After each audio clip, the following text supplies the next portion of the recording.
Auda West local government area of River State, Chile, did not get any attention from the government. His comment comes following complaints that many of the victims of the flood are still left unattended to.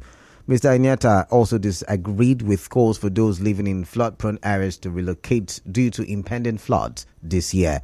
He spoke with our correspondent.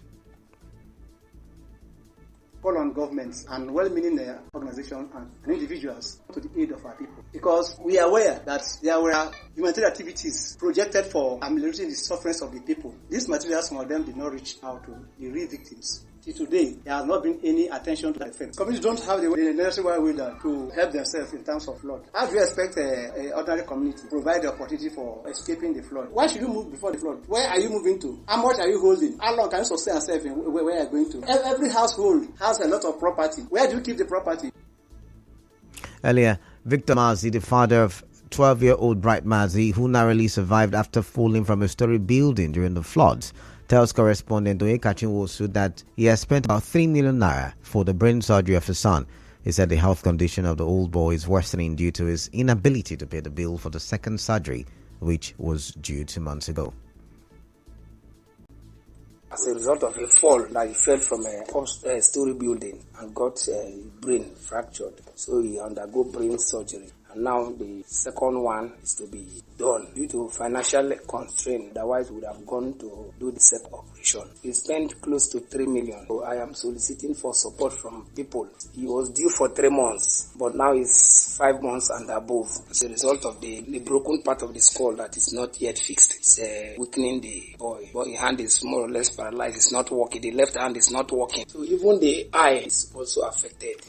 Another victim, Derek Clinton, who is still living inside one of the IDP camps for flood victims, said he has nowhere to go because the flood destroyed his home last year. He told our correspondent that he's lucky to still be alive. The area that I'm sleeping just pulled out.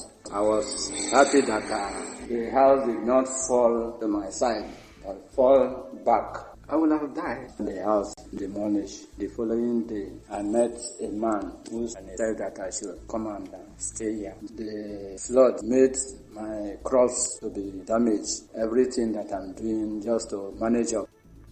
Also, Charles Samuel, who is a father of 6 children, said he has not been able to re-enroll his children in school because the flood completely destroyed his motorcycle and farmlands, which were his main sources of livelihood. We went to IGP camp. As we went to IGP camp, we cannot be able to carry all our load. Day by day, the water increases. Before we take all those materials spoiled. Even my Okada machine was spoiled. I was having about 6 hectares of plantain farm. All was spoiled. Cassava was up to 4 hectares. So all spoiled. After the flood, I could come back to my house. The house has bed trying to fall. And as he was trying to fall, God used some stick to which. That is where I am managing now. And there's no source of income. The life become very hard, difficult to survive. My children no way to afford for their school. As you may know, the River State government set up a task force last year and approved 1 billion naira for emergency relief measures to support flood victims in over 200 communities in 4 local government areas, namely Ogba Egbema Indoni, Awuda West, Awuda East, and Abua Udwal. From the federal government data, the 2022 Nigeria floods, which affected many parts of the country, displaced over 1.4 million people, killed over 603 people, and injured more than 2,400 persons. About 82,035 houses were damaged, and 332,327 hectares of land were also affected. As the rainy season sets in fully in April and Nigeria transitions to a new government both at the state and the federal level the following month, there is no known plan on how to avoid a repeat of the devastating impact of last year's flood. Meanwhile, the River State Governor-elect Siminalayi Fubara has called on opposition parties to work with him to ensure a better River State. He said this when he received the certificate of return from INEC yesterday.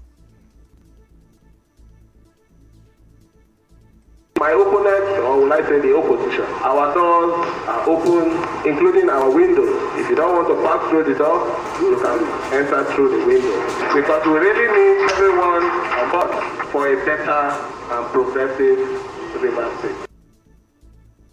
Mr. Fubara also reiterated his promise to drive development in the state. Humility is a manufacturing manifestation of that belief. It's 33 over 33, 2 over 2. I thank the Rivers people who have come out in their numbers to say we believe in the present administration and we want the administration to continue. I will not end by not assuring the Rivers people that the development they are recording by our principal will continue with it. We will ensure that though the bar has been raised for us, we will also raise the bar for whoever is going to take over from us. Some of the newly elected River State House of Assembly members also spoke on their plans for better legislation in the 10th Assembly. I want to thank our constituents, our people from our local governments that they came out en masse to make this thing happen. The victory is for them, not for me. To whom much is given, much is expected. I thank them. Today, my constituents have boasted my morale that good work pays, and this is a reward of good work. So this is a call, a greater work for my people. So I want to assure them that they will see a greater representation. Well, I'll thank the entire constituents. Our leader is an amiable leader. He has done so much, and with the work he has done, it was made easy for us. The people came out en masse and voted for us. Earlier, the INEC National Commissioner Supervising Akwa Ibom, Bayelsa and Rivers State, May Agbomuche Umbo, while handing over certificates of return, said preparations are ongoing for the conduct of the rescheduled National Assembly elections in 3 constituencies in the state.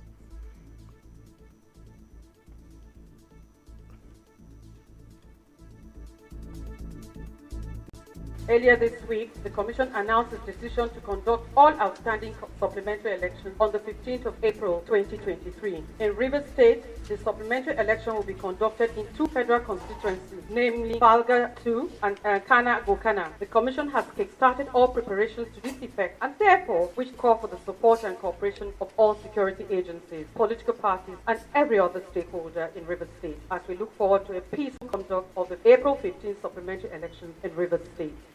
In his welcome address, the INEC Resident Electoral Commissioner of Rivers State, Johnson Alalibo, advised the elected House of Assembly members to ensure they serve to deepen democracy. So the successful candidates, their success should not be seen as a personal victory but a triumph for the democratic process. Let me remind you that the office you have been elected into is essentially about rendering services to God and humanity. There are expectations not only from those who voted into office but also from all Nigerians. I also use this medium to advise that all of you who won the election and who will be part of governance, please use your good offices to deepen democratic ethics in Nigeria by ensuring that you do your bit to better our electoral process.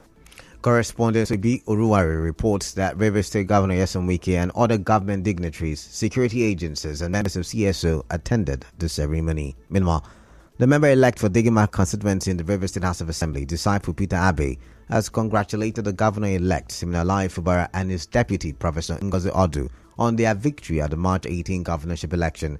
Mr. Peter Abe, in a statement, thanked Governor Wike for his leadership style, which he said has brought victory for the PDP candidates in the state. The statement also commended the PDP leadership in the state as well as in the local government and party faithfuls for standing by the candidates of the party to ensure the recorded victory in the 23 local government areas in the state. He also expressed gratitude to the people of Bakana, Tombia Kingdom, Degima, Osokun, Bile Kingdom, K, Ogurama, Obuama, Bukuma, and the consulate. Mr. Peter Abe also thanked the Onu Onya Ekeyi of Obonoma Kingdom, Enenimibo Ufuri Dademe Oboningina, for his fatherly support. Labour Party House of Assembly candidate for Auda Constituency 2, Wisdom Odum, says he has approached the Election Petition Tribunal to allow his legal team access to inspect material used in the March 11 election. He claimed that the election was not free and fair. I am in the State Assembly Tribunal today to file an ex-party application for the tribunal to grant me and my legal team leave to inspect beavers and to obtain election material from my unit up to my constituency. I am very optimistic that by the grace of God, the tribunal will give me a favorable judgment. His lawyer Isaac Odum also spoke after filing their petition. We're today at the registry of the River State House of Assembly Election Tribunal to file an application on behalf of my clients to inspect the BVAS machine and obtain result sheets from the units, the ward and the constituency level. We have not been able to get it from INEC. That is why we have approached the tribunal today. I believe that the application will be granted in the interest of justice.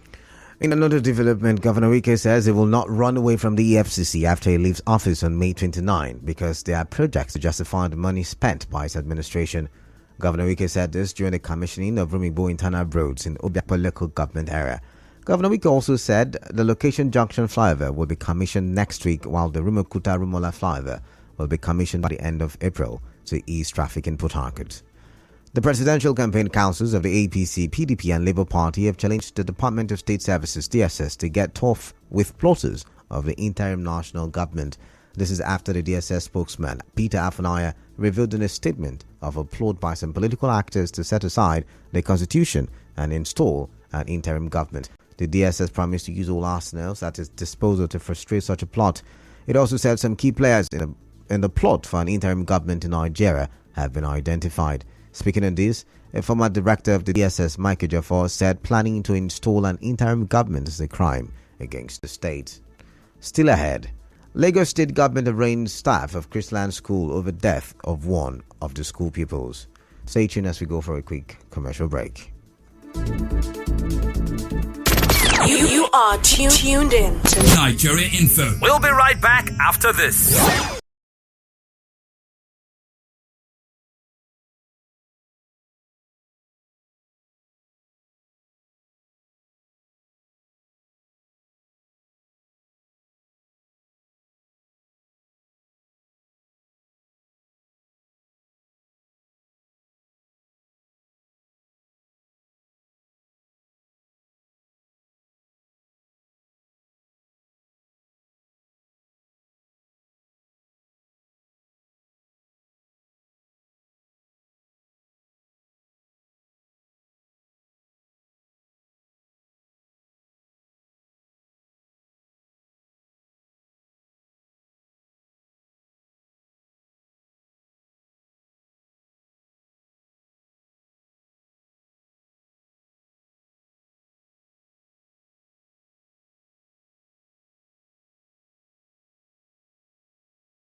Thank you for staying tuned. Welcome back. And now to the rest of the news. Head of an intergovernmental agency, GYABA, in Nigeria, Timothy Melaye, has advised youths to form alliances that will help curb crime in the society. Mr. Melaye gave the advice during a campaign against money laundering and terrorism financing among youths held at the University of Port Harcourt. Melaye stressed the need for youths to understand that crime does not pay in the long run.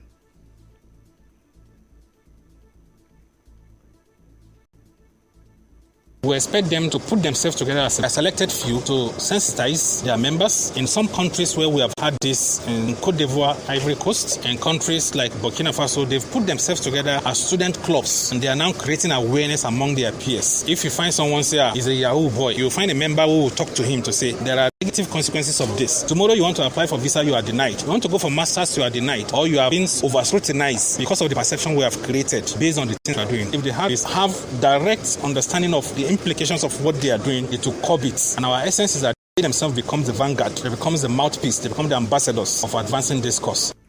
On his part, the Vice Chancellor of the University of Port Harcourt, Professor George Olowunari, urged participants to help build a new system that will drive peace, security, and sustainable development in the state.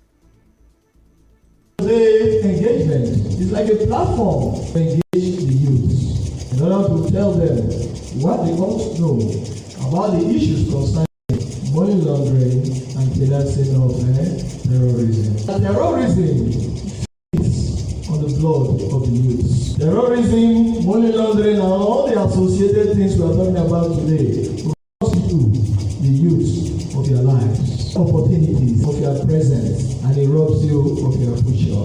And that's why those of you who are present today, it is believed that at the end of the day, you will carry the message of your friend, the message.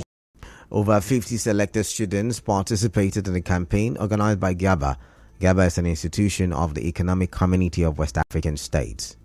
The Lagos State government has arraigned Chrisland School, OPEBI, its principal, vice principal, and 2 employees over the death of one of the school's pupils, 12-year-old Whitney Adeniran. Some other workers of the school were arraigned before Justice Oyindamola Ogala of the Lagos State High Court in Ikeja. The defendants were arraigned on 2 counts bordering on involuntary manslaughter, reckless and negligent acts preferred against them by the state. In business, the Minister of Labour and Employment, Chris Ngige, says the federal government has approved the pay raise for civil servants in the country. Ngige, who was a guest on Channel's television program, said the pay raise is a peculiar allowance for civil servants in view of the current economic realities. In entertainment, veteran comedian Basket Mouth has announced his intention to quit the industry in the next 5 years when he clocks 50. In an interview, the comedian said he desires to experience something new and would love to be remembered for something different other than comedy. In sports, Super Eagles head coach Jose Peseiro has been paid $210,000, being 3 of the 10-month salary holding by the NFF.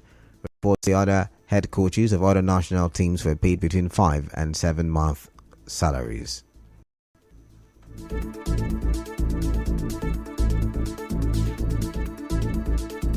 And now we're bringing you news from around the world. At least 31 people died and 230 were rescued after a fire engulfed a ferry in the southern Philippines. The ferry was traveling from Zamboanga City in Mindanao Island to Jolo Island in Sulu Province when the fire broke out late yesterday, prompting passengers to jump overboard.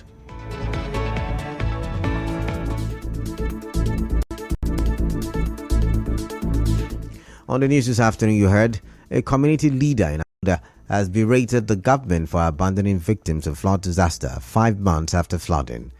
Rivers State Governor-elect Siminalayi Fubara has called on opposition parties to work with him. Governor Wike has vowed not to run away from the EFCC after handover. PDP, APC, Labour Party are demanding tough action against plotters of interim government. Lagos State government has arraigned some staff of Chrisland School over the death of one of the school's pupils. On the foreign scene, 31 people have died, 230 others rescued after fire engulfed a ferry in Philippines. The news was edited by Onyekachi Wosu. Mostly sunny weather in Port Harcourt this afternoon. Peace is the path to the prosperity of a nation, so let peace reign. I am Kalada Kurubatubo. Good afternoon.